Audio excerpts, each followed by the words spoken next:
4 घंटे more than enough है आपको कोई भी कंपटीशन छोड़ने के लिए। जब आप पढ़ाई करो ना तो कोई देख के बोले कि भयंकर ये सबसे बड़ा पढ़ाकू है, और जब आप मस्ती करो ना तो लोग बोले यार सबसे बड़ा लफंडर हमारे एरिया का ये है। मैंने अंडर 500 लिखा था कि मैं लेके आऊं, और दोस्त हंसते थे, लोग मजाक उड़ाते थे। ठीक है, दूसरों के ओपिनियन को लो ही मत। एक तो आपको उठते ही 1 घंटा, एक सोने से पहले। आप में से मैक्सिमम बच्चे ऐसे होंगे जो दिन में 1 घंटा भी नहीं पढ़ते होंगे, और अभी आप फोन लेके बेड पे या सोफे पे बैठे होंगे और मेरा ये वीडियो देख रहे होंगे। और जब आप रात को सोने जाते होंगे तो आपको सिर्फ एक गिल्ट होता होगा कि मैंने पूरे दिन पढ़ाई नहीं करी, रिग्रेट होता होगा, और इसी तरीके से आपका पूरा दिन ओवर हो जाता होगा। अगर आप ये वीडियो इसलिए देख रहे हो कि मैं आपको बताने वाला हूँ कि आप अपने बोर्ड या अपने बीटेक या फिर अपने मास्टर्स में कैसे मार्क्स लाएं अच्छे से, कि आपका टाइम शेड्यूल होना चाहिए, किस तरीके से पढ़ना है, तो शायद ये वीडियो आपके लिए रेलिवेंट नहीं है। मैं ये वीडियो उन लोगों के लिए बना रहा हूँ जो चाहते हैं कि वो किसी कंपटीशन में एक अच्छी रैंक लाएं या फिर कोई बड़ी एमएनसी को फोड़ें लाइक फांग। तो ये वीडियो उनके लिए रेलिवेंट है। जो टेक्निकल का बच्चा है उसको किस तरीके से पढ़ना चाहिए, उसकी अप्रोच क्या होनी चाहिए, तो वो आज सब कुछ मैं इस वीडियो में डिस्कस करूंगा आपके साथ कि आप किस तरीके से पढ़ें। क्या ये सही थ्योरी है कि अगर आप 16 घंटे पढ़ेंगे तो तभी आपको रिजल्ट मिलेगा, या अगर आप 4 घंटे जो मैंने वीडियो में बोला है, जिसको मैं पर्सनली फॉलो करता हूं, या उससे रिजल्ट निकल जाएगा। अगर मैं एक सिंपल सा मैथ्स करूं, एक सिंपल सा मैथ्स, 16 घंटे इंटू 30 डेज बनते 480 घंटे, और वहीं अगर मैं दूसरे को करूं 30 इंटू 4 तो वहां बनते 120 घंटे। मतलब जो दूसरा बच्चा है वो 360 घंटे ज्यादा पढ़ रहा है मुझसे, क्या वो मुझसे ज्यादा प्रोडक्टिव होगा या फिर उसका जो रिजल्ट होगा वो मुझसे ज्यादा होगा? तो आज इसी थ्योरी को मैं या फिर इस मिथ को ब्रेक डाउन करूंगा और आपको बताऊंगा कि आपका शेड्यूल क्या होना चाहिए। क्योंकि टेक्निकल में जब भी आप पढ़ेंगे आपको 12-16 घंटे पढ़ने की जरूरत नहीं है। 4 घंटे मोर देन इनफ है आपको कोई भी कंपटीशन फोड़ने के लिए। और इस थ्योरी को बैक करने के लिए एक तो मैं अपना रिजल्ट बताऊंगा और आपको साइंस भी बताऊंगा उसके पीछे की कि क्यों 4 घंटे मोर देन इनफ है आपके लिए। अगर मैं अपने बैकग्राउंड की बात करूं ना, तो मेरे क्लास 10th में अच्छा सीजीपीए था, 7.6 था। मेरे बीटेक में मेरे 73% थे और मेरे मास्टर्स में मेरे 6.8 था। तो मैं आपको ये तो नहीं बताऊंगा कि आप अपनी क्लास में मार्क्स कैसे लाएं, क्योंकि मेरा कभी ध्यान रहता ही नहीं था कि मैं उस सब्जेक्ट में जाके मार्क्स लूं। लेकिन जब कंपटीशन की बात आती थी तो मैंने 6 महीने में गेट का एग्जाम निकाला और मेरी AIR 202 आई, और उसके साथ ही मैंने इंडिया का सबसे बड़ा प्लेसमेंट फोड़ा 2 करोड़ के ऊपर। तो उन चीजों में मैंने क्या स्ट्रेटेजी लगाई? क्या मैं भी 12-16 घंटे पढ़ता था? बिल्कुल नहीं पढ़ता था, ना ही मैं उस थ्योरी पे बिलीव करता हूं। तो सबसे पहला पॉइंट जो मेरे वीडियो का होगा, मेक योर गोल। मैं अपना शेड्यूल, अपना टाइम बनाने से पहले आपको अपना गोल क्लियर होना चाहिए कि आपको क्यों पढ़ना है। अगर आपका यही क्लियर नहीं है तो आप रैंक कैसे लाओगे या फिर कोई कंपटीशन कैसे फोड़ोगे? अगर ये क्लियरिटी है माइंड में कि मुझे रैंक कैसे लाना है, क्यों लाना है, तब आप रैंक ला सकते हो। या फिर मुझे वो एमएनसी फोड़नी है, तो गोल क्लियर करो। गोल क्या हो सकता है आपका? पैसा हो सकता है। शर्माओ मत कि मेरा गोल पैसा है तो मुझे शर्माना चाहिए, नहीं हो सकता है पैसा हो। रिलेशनशिप हो सकता है अपने पेरेंट्स के साथ, अपने पेरेंट्स को प्राउड फील कराना। आपने बहुत बार देखा होगा कि आपके जो रिलेटिव्स हैं, आपके जो पेरेंट्स हैं, और या फिर पर्सनली आपको लेट डाउन करते हैं या फिर आपकी बेइज्जती करते हैं कि ये लोग निकम्मे हैं या फिर ऐसे हैं, बहुत सारे ताने। तो ये भी आपका एक मोटिवेशन हो सकता है, या फिर आपके गर्लफ्रेंड या बॉयफ्रेंड भी आपका मोटिवेशन हो सकता है, कुछ भी हो सकता है। तो पहले आपके दिमाग में गोल क्लियर होना चाहिए, मैं पढ़ क्यों रहा हूं। जब तक वो गोल क्लियर नहीं होगा तब तक कुछ नहीं होगा। हाँ, ये भी हो सकता है कि आपका सपना IIT जाना है, कि IIT मिलने सब कुछ है, वहां से मुझे बहुत कुछ मिलेगा। तो गोल क्लियर होना चाहिए। उस गोल को या फिर तो अपने फोन के वॉलपेपर पे लिख दो या फिर अपने रूम पे एक चार्ट चिपका दो, ताकि आपको रोज रिमाइंड हो कि मैं पढ़ क्यों रहा हूं, ताकि आपको रोज मोटिवेशन मिले, रोज इंस्पिरेशन मिले। मैंने खुद अपने रूम पे चिपका रखा था। मैं हॉस्टल पे रहता था और मेरा दोस्त मेरा मजाक उड़ाते थे जब मैंने लिखा था कि मैं गेट में इतनी अच्छी रैंक लेके आऊंगा। मैंने अंडर 500 लिखा था कि मैं लेके आऊंगा, और दोस्त हंसते थे, लोग मजाक उड़ाते थे। लेकिन वो चीजें अवॉइड करना है, ठीक है? दूसरों के ओपिनियन को लो ही मत। तो एक बार गोल क्लियर हो गया, उसका चार्ट बना लिया, फिर फोन पे लिख दो, ठीक?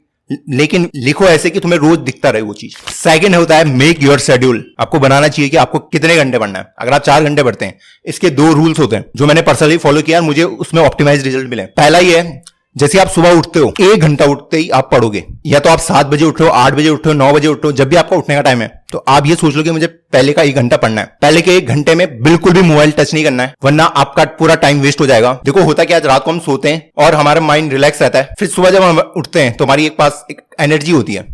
अब वो हमारा काम है कि हम उस एनर्जी को या फिर पॉजिटिव वे में लगाएं या फिर नेगेटिव में लगाएं। अगर मैं मोबाइल यूज करता हूं तो मैं वो डेटा है जो कंज्यूम कर रहा हूं, और आप अगर वो डेटा कंज्यूम कर रहे हो तो आपके पूरा दिन में नेगेटिव फीलिंग ही चलेंगी, या फिर आप देखोगे यार सब एंजॉय कर रहे हैं, मैं कुछ नहीं कर रहा हूं लाइफ में। तो शुरू का 1 घंटा जब भी आप उठो तो पढ़ो। इसका एक बेनिफिट और है, जब आप पूरे दिन कुछ और कर रहे हो, किसी और चीज में बिजी हो, मान लो आपके क्लासेस हैं या फिर आप कहीं घूमने चल गए, तो एटलीस्ट आपको उस घूमते टाइम या फिर क्लास में ये गिल्ट नहीं आएगा कि मैंने आज पढ़ा नहीं। तो 1 घंटा पहले पढ़ के ये फायदा होता है, एनर्जी होती है, उस टाइम हमारा माइंड बिल्कुल फ्रेश होता है और हम काफी ज्यादा कंज्यूम कर लेते हैं उस डेटा को। सेकेंड रूल ये है, जब आप सोने जाए रात को, जो भी आपका सोने का टाइम है, कभी भी उससे 1 घंटे पहले भी आपको पढ़ना है। जी हाँ, उससे 1 घंटे पहले भी। सोने के बाद भी आप बोलोगे भैया ये तो दवाई की तरह हो गया, उठने से पहले भी है, सोने के पहले भी। तो उसकी साइंस ये है, जब आप 1 घंटा रात को बैठ के पढ़ोगे, उसके बाद आपको बुक बंद करनी है, मोबाइल बिल्कुल टच नहीं करना है, बिल्कुल भी। अलार्म लगा देना, उसके अलावा कुछ भी टच मत करना, वरना वही थॉट्स आपके नींद में चलेंगे।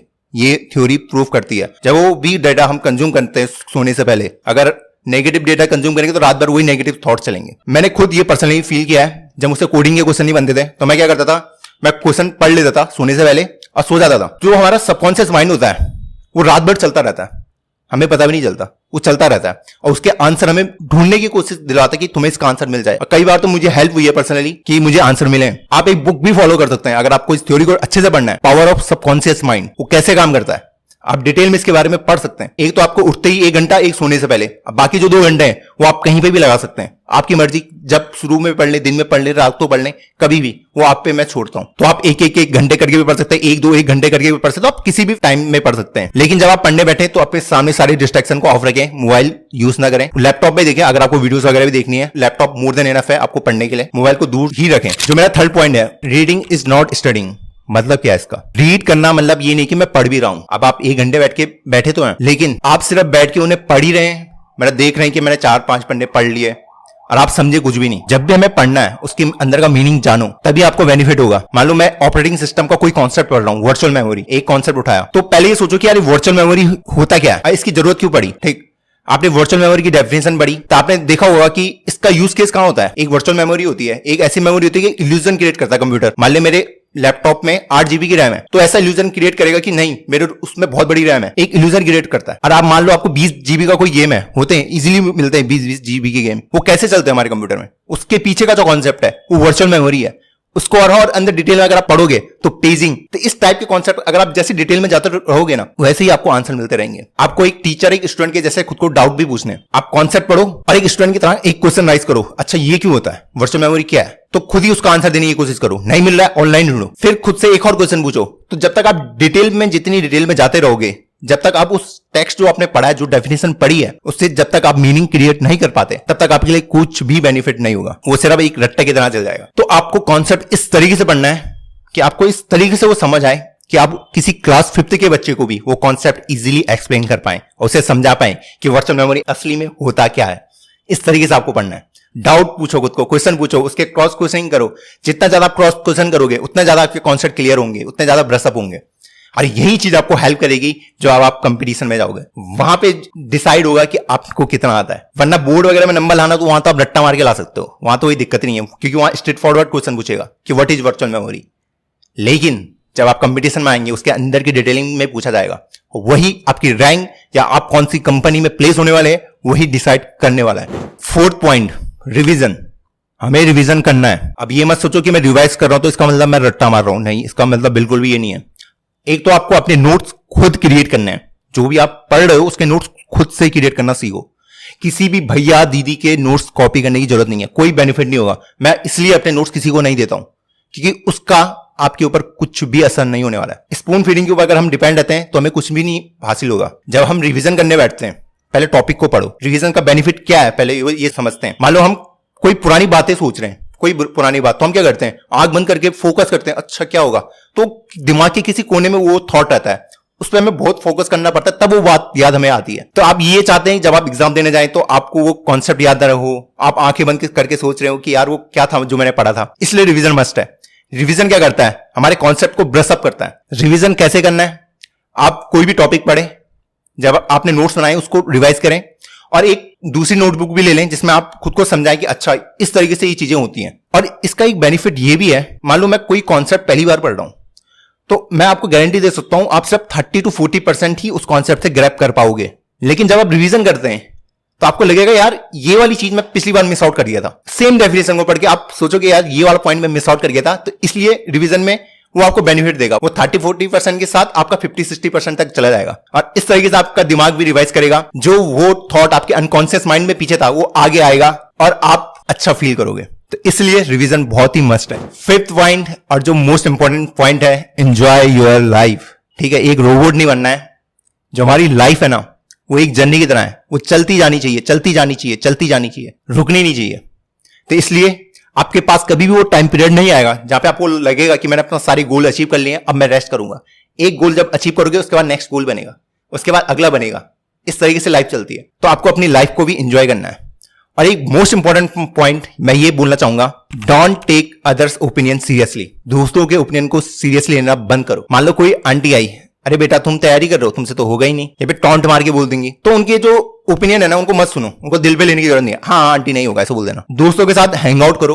अगर आपने दिन के 4 घंटे पढ़ लिए उसके अलावा आप मस्ती करो यार। आप इस तरीके से अपनी लाइफ को जियो, जब आप पढ़ाई करो ना तो कोई देख के बोले कि भयंकर ये सबसे बड़ा पढ़ाकू है, और जब आप मस्ती करो ना तो लोग बोले यार सबसे बड़ा लफंडर हमारे एरिया का ये है। इस तरीके से चीजों को जीना है। जब कोई चीज कर रहे हो तो उस पर फुल फोकस रखो, और जब दूसरी चीज करो उस पर फुल फोकस रखो। तब लाइफ में जो मिलेगा वो आपकी एक्सपेक्टेशन से भी ऊपर ही होगा। तो ये तो 5 पॉइंट मैंने आपको बता दिए। अब मैं एक्स्ट्रा जो बताऊंगा आपको वो अपने ध्यान से सुनना है। जो भी आपको कोई डाउट आए पूछो, छोटा सा भी डाउट हो, स्टूपिड सा डाउट हो, पूछोगे नहीं, आंसर नहीं मिलेगा। हमको कई बार ऐसा लगता है कि यार अगर मैंने ये छोटी सी चीज किसी से पूछ ली वो मुझे बेवकूफ समझेगा। मेरे साथ भी बहुत बार ऐसा होता है कि मैं एक छोटा स्टूपिड सा क्वेश्चन पूछ लेता हूँ किसी से, और लोग हमें जज करेंगे। लेकिन हमेशा एक थॉट याद रखना, either I ask foolish question and appear stupid for a minute, और I don't ask it at all and remain foolish for a life. ये हम पे डिपेंड करता है कि हमें, अगर अभी मैंने वो डाउट पूछ लिया तो मे बी वो लोग मुझे स्टूपिड समझे अभी के लिए, ठीक है, लेकिन अगर मैंने वो डाउट नहीं पूछा तो मैं जिंदगी भर के लिए स्टूपिड रहूंगा। तो डाउट पूछो। सेकंड चीज जो अब और आपको करनी है, आपको बेड पे बैठ के पढ़ाई नहीं करनी है। बेड सोने के लिए होगा आपके लिए, टेबल चेयर आपके लिए पढ़ने के लिए होनी चाहिए। उस पे जाओ, ठंड है तब भी पढ़ो। बेड के अंदर नहीं आना है तो नहीं आना है उस टाइम पे। मैं अपने कॉलेज में इतनी कड़ाके की ठंड पड़ती थी, फिर भी दिसंबर जनवरी के महीने में मैं बेड पे आता ही नहीं था। मैं मोजे पहन लेता था, सॉक्स वगैरह, और बैठता था वहीं पे पढ़ने के लिए। अगला पॉइंट में जो आपको बोलूंगा, अपनी जो स्लीप है उसके साथ आपको बिल्कुल भी कॉम्प्रोमाइज नहीं करना है। वो बहुत ही मस्ट है। मैंने आपको बताया है कि आपको सोने से पहले जब आप 1 घंटा पढ़ रहे हो, जब आप 6 से 8 घंटे की नींद लोगे, जो भी आपकी नीड है, मैं खुद 8 से 9 घंटे हमेशा सोता था, कुछ भी हो जाए। मुझे स्लीप बहुत प्यारी है, तो मैं सोऊंगा। जब तक मेरा माइंड रेस्ट नहीं होगा तब तक मुझे बेनिफिट नहीं मिलेगा। देखो यार, जब हम टेक्निकल का पढ़ते हैं ना, तो टेक्निकल मतलब रटना नहीं होता है। मैंने जो टॉपिक पढ़ा है क्या मैं उसको एनालाइज कर पा रहा हूं? 4 घंटे पढ़ने के बाद मुझे उसको एनालाइज भी करना है अपने दिमाग में, और वो सब अनकॉन्शियस माइंड में ही होगा। अगर मैं 16 घंटे बैठ के पढ़ रहा हूं तो मेरे पास तो एनालाइज करने का टाइम ही नहीं है, मैं तो सिर्फ रट्टा मार रहा हूं। वो यूपीएससी वगैरह में हो जाएगा कि आपको 12-14 घंटे पढ़ने हैं, लेकिन टेक्निकल के एग्जाम में आप पढ़ोगे और उसको आपको एनालाइज भी करना है। इसलिए स्लीप बहुत मस्ट है। जब आपका माइंड रेस्ट में रहेगा, आप कुछ सोचेंगे तो उसका आपको आंसर भी मिलेगा अनकॉन्शियस माइंड में। अगला पॉइंट ये होगा कि आपको जो अपना मोबाइल है उसको दूर रखना है, और अपने लैपटॉप से आपको सारी पढ़ाई करनी है। मोबाइल की सारी नोटिफिकेशन ऑफ होनी चाहिए। आपका कंट्रोल मोबाइल में हो, मोबाइल का आप पे ना हो, इसलिए नोटिफिकेशन हमेशा ऑफ रहे। आपको कोई भी इमरजेंसी कॉल नहीं आ रहा है, आप सोच रहे बहुत इमरजेंसी कॉल आ जाएगा, कुछ हो जाएगा, नहीं आता है। बताओ कब आया था आपको लास्ट वन इमरजेंसी कॉल? नहीं आता है। Last point, believe in collaboration. कभी भी ये मत सोचो कि मैं ज्यादा पढ़ लेता हूं, अपने दोस्त को कम रहने देता हूं। आप उसको भी सिखाओ, उसको भी पढ़ाओ। आप ऐसा टीचर खुद को समझो कि मैं उसको समझा रहा हूं। इससे आपके कॉन्सेप्ट और ब्रशअप होंगे और अच्छे बनेंगे, और इससे आपकी पर्सनालिटी पे इंप्रूवमेंट आएगा, आपकी कम्युनिकेशन स्किल्स सुधरेंगी। मैं खुद गेट एग्जाम के दौरान या गेट जर्नी के दौरान अपने दोस्त को पढ़ाता था, तो उससे मेरे कॉन्सेप्ट काफी क्लियर होते हैं। जब हम किसी को पढ़ाते हैं तो उससे हमारे कॉन्सेप्ट खुद क्लियर होते हैं, इसलिए इस पे भी ध्यान देना है। तो मेरे को बताओ आपको ये वीडियो कैसे लगा, और आज से मैं आपको एक 10 डेज का चैलेंज दे रहा हूं। आपको मैं ना तो ये वीडियो लाइक करने के लिए कह रहा हूं, ना शेयर करने के लिए कह रहा हूं, ना सब्सक्राइब करने के लिए कह रहा हूं, मैं बोलता भी नहीं हूं। आपको सिंपल सा ही काम करना है। अगर आप पढ़ाई के लिए सीरियस हो, 10 दिन तक आप आज एक कमेंट डालो मेरे उसमें कि I accepted challenge first day. फिर उसी कमेंट के नीचे जब आप सेकंड डे आओगे तो उसके अंदर भी डालो दोबारा कमेंट कि मैं आज मेरा सेकंड डे है, फिर थर्ड डे है। क्या आप इसको 10 दिन तक कर सकते हैं, ताकि आपको ये चीज हमेशा रिकॉल होते रहे कि मुझे पढ़ना है। ये वीडियो आपको याद दिलाए कि हाँ मुझे पढ़ना है। आपकी जो अकाउंटेबिलिटी होगी वो डिसाइड होनी चाहिए, आप अकाउंटेबल हो, ठीक है। तो इसके नीचे हमेशा कमेंट करो 10 दिन तक, ताकि आप इस शेड्यूल को फॉलो कर पाओ। मे बी स्टार्टिंग में आप 4 घंटे ना पढ़ पाओ, लेकिन सुबह वाला रात वाला एटलीस्ट उसको फॉलो करना, और ग्रेजुअली आप उसे 4 घंटे तक लेके जा सकते हो। तो इस तरीके से मैं इस वीडियो को खत्म करता हूं। आई होप आपने बहुत कुछ सीखा होगा इस वीडियो से, और आपको पता चला होगा कि क्यों हमें 4 घंटे पढ़ना मस्ट है एज कंपेयर टू 16 घंटे, अगर आप एक टेक्निकल के बच्चे हो, अगर आपको एक अच्छा एग्जाम निकालना है। तो मिलते हैं किसी नई वीडियो में, तब तक के लिए bye bye. Take me back to a place where I felt at home. Take me back to a day when we weren't alone. Take me back to an age when the world felt small. Way back before we blew it all.